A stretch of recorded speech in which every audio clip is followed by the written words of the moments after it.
Hi, Chris. Congratulations. Scott. I've actually got two for you. First off, we could hear you guys in the locker room in here. Can you talk about what this triumph means to this team and what it says? Well, it's huge for our club, the Colorado Rapids. Porig Smith, who's really built something special here, and I'm grateful that I'm part of this and leading these boys. But it's huge for our club.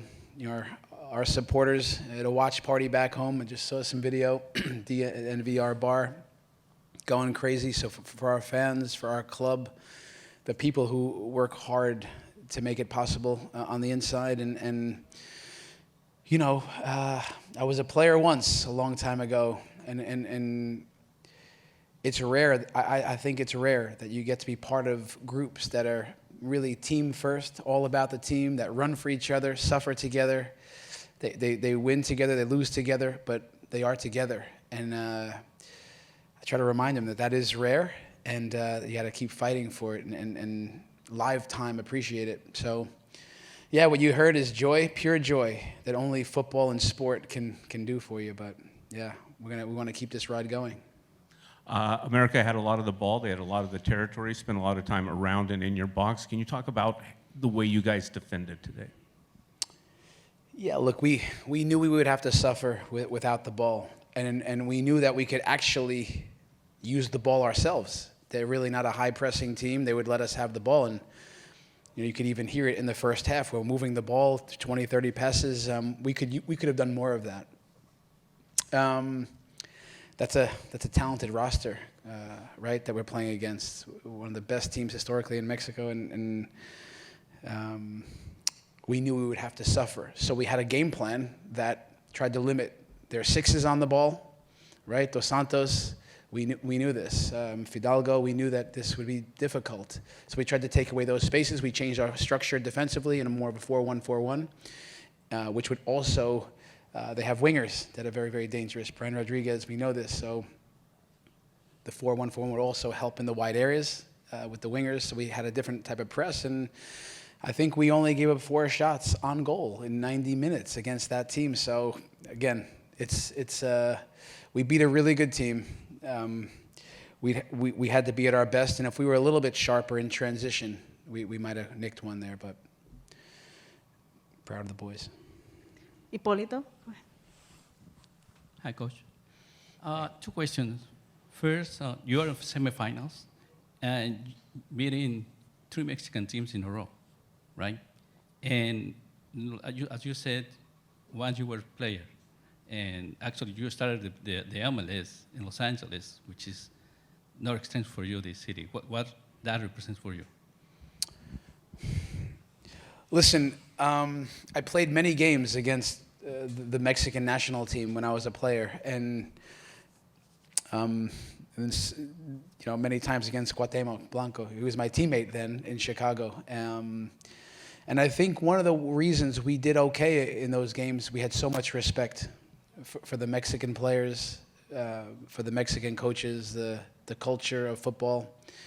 And I always felt like that gave us an edge, that we knew we couldn't slip. We couldn't, on those days, we'd have to be at our best against Mexico. So nowadays, yes, there's MLS. We're getting better, I think. And the Mexican teams, if we had to play these games in Mexico, I think it's a different story in a lot of these games. But yes, we beat 4 Mexican teams in a row. Leon, Juarez, Toluca, and now America. So I'm not sure if it's ever been done before, maybe, but I mean, it's tremendous for our group. But yes, I have so much respect for, listen, it's talent. They're so well coached, even the last game with Toluca. As a coach, sometimes you're not sure what to do because it feels like the poor man's blanket. Your head's cold and you pull the blanket and your feet are cold. It's everything you try. But tonight I think we had a good plan.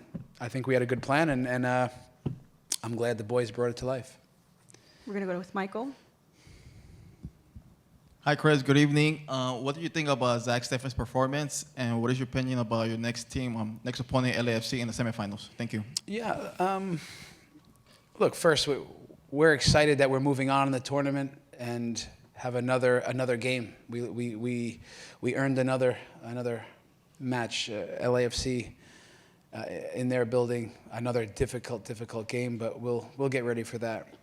And Zach Steffen, you know, some people that might be listening in the media, especially back home, they know that, you know, at one point there was a lot of critics out there about Zach Steffen. And what I've gotten to see on the inside of our locker room on the pitch is a professional, top talent.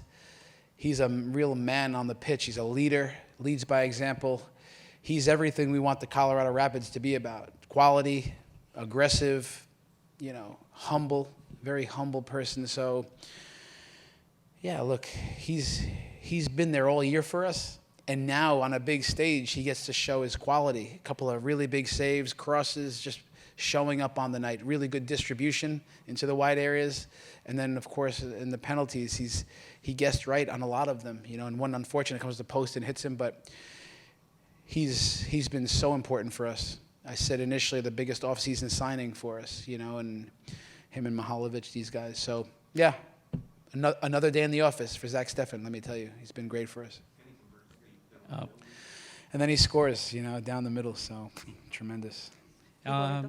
Usually, Coach, again, in the penalty kicks, the keeper is the last player to execute a penalty kick. But tonight, how do you guys decide? I mean, he was not the last one. Yeah, we had an order beforehand based on what we do in training, based on where players' comfort level. And towards the end, when you get to, you know, 8, 9, 10, 11, you know, it starts getting who wants the penalty type of thing. You know, it was between him and Lalas, and I'm not sure out there which guy wanted it. It was going to be whichever guy wanted it at that point. And that's really, as a coach, you say, okay, who feels a little more confident to step up? And Zach, you know, proved another thing he can do, score penalties. So, yeah. We leave it to the player in that instance. Zach, you could see he wasn't even sure because his head was down, and then the fans are making noise, and he walked over and took it. So. Sorry. It looks like that is concentrated the keeper, America's goalkeeper. Listen, it's crazy. Listen, it's you know, you feel the first person I went over to was the coach after. It's difficult to lose a game like this. It can go either way. It's, you know, you feel for those guys. You know, it's such a good team, but yeah, it's someone has to win. So I'm happy that we move on. We're going to go to our last two questions on Zoom. We're going to go with Matt Pollard. Matt, go ahead. Hey, Chris, Matt Pollard, Burgundy Wave. Good to see you. Congratulations. Talk to me about what you saw defensively. You know, we've talked about Zach Steffen, but another game where there's a lot of big moments for your defenders to do work, in particular Keegan Rosenberry. Your thoughts on bending without breaking? Thank you. Yeah, Matt,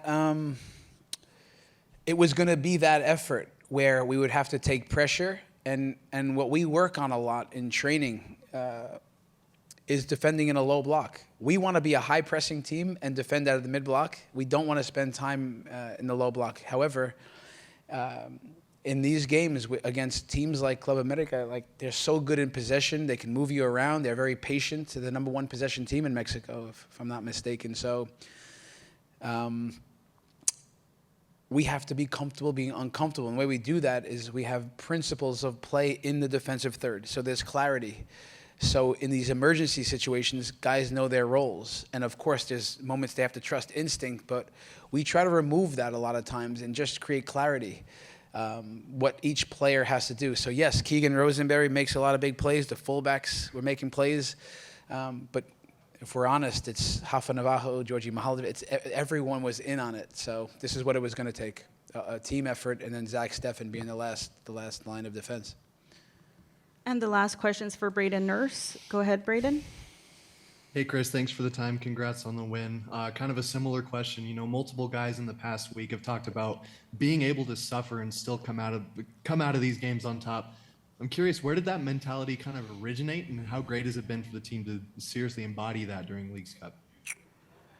Well, listen, you know, you got to look at that roster. You give credit to their moms and dads. You know what I mean? It's in the DNA. There's a lot of winners in there that, you know, I think we have a nice group. And I said it to start the press conference, you know, Porg Smith has carefully put together a roster that I think is built for moments like this. And Now, in my first day on the job, I tried to talk about two things. One was that we're going to be a team first, and that we were going to be the team that attacks. Now, tonight, we had to find different ways to attack, but we want to play proactive football and be on the front foot. This is what we want to do here.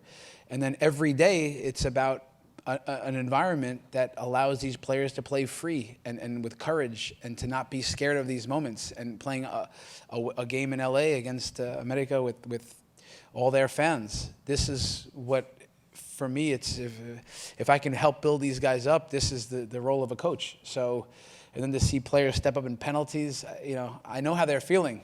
I know how I was feeling in those moments. I wasn't feeling great, you know, so listen, they're winners, and that was a winning behaviors. But we've done this from day one to try to create this environment that they can be free and build for moments like this. They're not afraid. They're not afraid to fail. So tonight was a great example of that. Thank you very much, Coach, and congratulations. Thank you very much.